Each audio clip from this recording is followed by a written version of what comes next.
In this video, we're going to be testing for right-angled triangles, and I'm going to show you how to do that.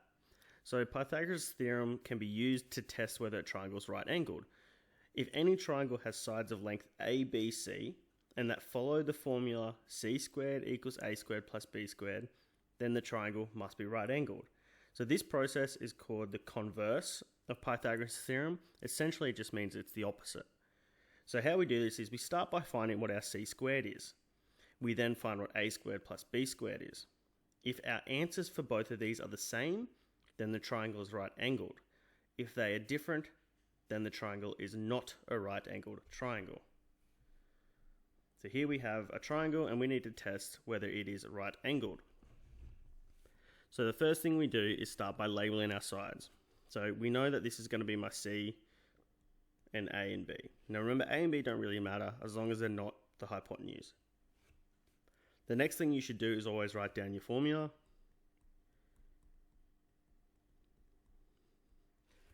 Once we've got that, we can start doing our substitution.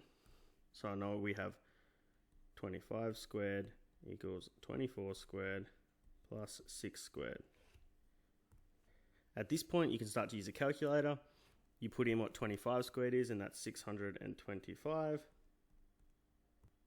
And next we put in our right-hand side, which is the 24 squared plus 6 squared, and that comes out as 612. Now, because 625 doesn't equal 612, we can write a statement saying, therefore, this is not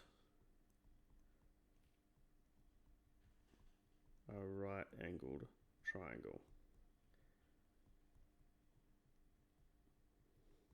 And that's all you need to do. Test what your c squared is, test what your a squared plus b squared is. If they are the same, right-angled. If it's not, well, like we did there, it's not a right angle. So we'll do another one. We need to test whether this one, that's not labeled, so D, E, F. Alright, and we're going to do our label our sides. Hypotenuse is always over here, the long side, A, B. Again, write your formula. Now we can do our substitutions. So we know it's 82 squared equals 18 squared plus 80 squared.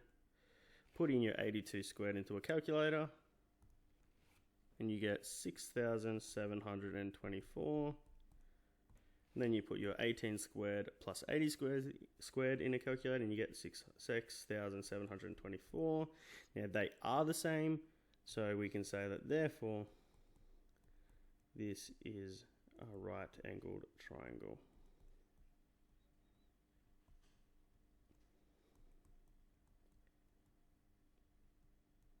And that's all there is to this.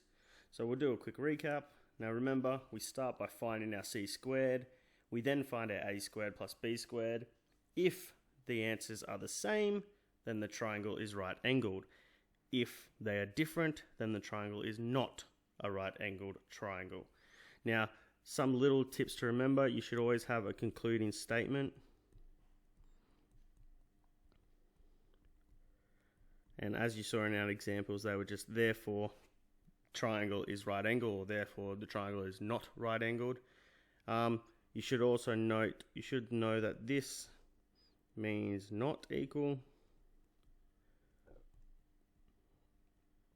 Another thing you might not notice is the 3 dots in a triangle shape.